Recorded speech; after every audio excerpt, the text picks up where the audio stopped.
Ndagusuje cyane kandi nkwifuriza ibihe byiza ukurikiye Biga Media. Nizere ko umeze neza cyane aho uri hagiye hatandukanye, uri mu Rwanda, uri hanze y'u Rwanda. Ndagusuje cyane nkubwira ngo ni karibu, kandi nanone nge muri kumva nkaba ndi Mugisha Fabrice Umuhungu w'Imana n'abantu, nkaba imfura cyane nkwaye karibu rero nanone mu bigezweho muri aka kanya.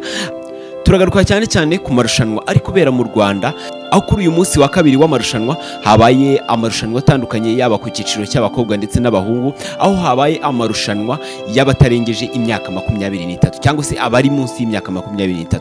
Hakaba habaye amarushanwa rero mu cyiciro cy'abakobwa ndetse no mu cyiciro cy'abasore, aho umwongereza witwa Zoe Baxdate w'imyaka 20 ari we wegukanye irushanwa rya none mu cyiciro cy'abatarengeje imyaka 23. Barushanwaga umukinnyi ku giti cye bitewe n'iminota yagiye akoresha. Akaba yakoresheje rero iminota 30 n'amasegonda 56 ndetse n'amatiyerese 16.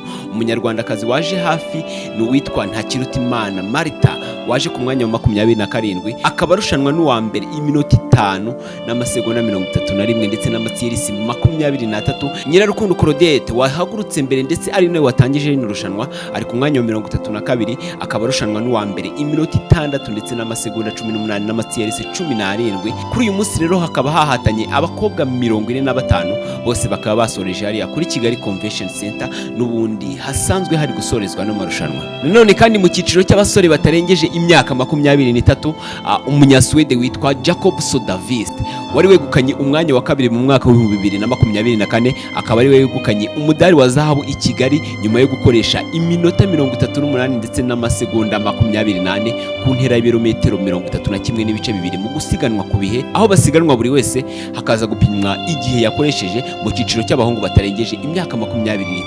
Kuri uyu wa mbere ku itariki ya 22 Nzeri umwaka wa 2025 hakinwe umunsi wa kabiri wa shampiyona y'isi y'amagare iri kuba ku nshuro ya 98, aho hakinnye abahungu n'abakobwa batarengeje imyaka 23 basiganwa n'igihe.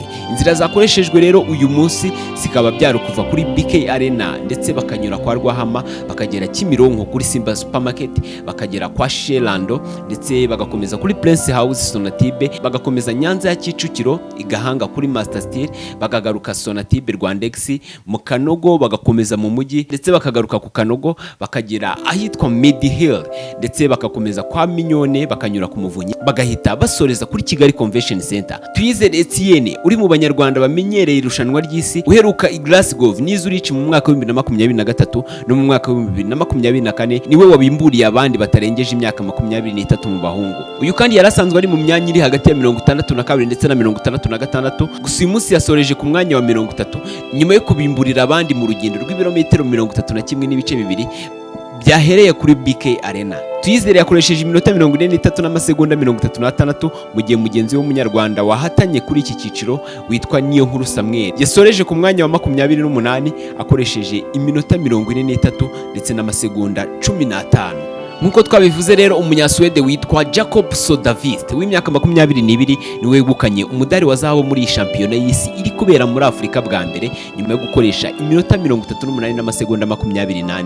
Jacob warushije Nate Pingley wo muri Nouvelle Zelande umunota n'amasegonda 3, naho umufaransa witwa Maxime Dacombre abo wa gatatu arushwa umunota 1 ndetse n'amasegonda 4.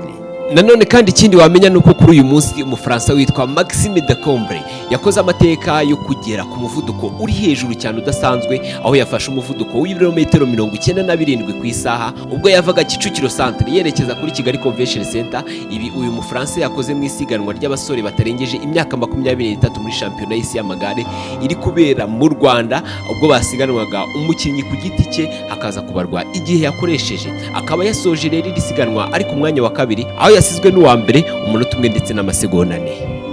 Umunsi wa gatatu wa shampiyona y'isi y'amagare umwaka 2025 uzakinwa ku wa kabiri ku itariki ya 22 Nzeri umwaka 2025, aho hazaba hatahiwe ingimbi n'abangavu batarengeje imyaka 19 basiganwa n'igihe buri wese ku giti cye. Abangavu bazakora intera y'ibirometero 18 n'ibice bitatu guhera ku isaha ya 4 n'iminota 45, naho ingimbi zikoresha intera y'ibirometero 22 n'ibice bitandatu guhera 4 z'amanywa. Ndagushimiye cyane we twabanye, ngira ngo niba utarakora subscribe kuri Biga Media, kora subscribe kugira ngo tujye tubana mu makuru n'ibiganiro bya buri munsi. Ngiye mwari muri kumva nkaba ndi Mugisha Fabrice Umuhungu w'Imana n'abantu, nkaba imfura cyane ndabakunda. Ciao ciao.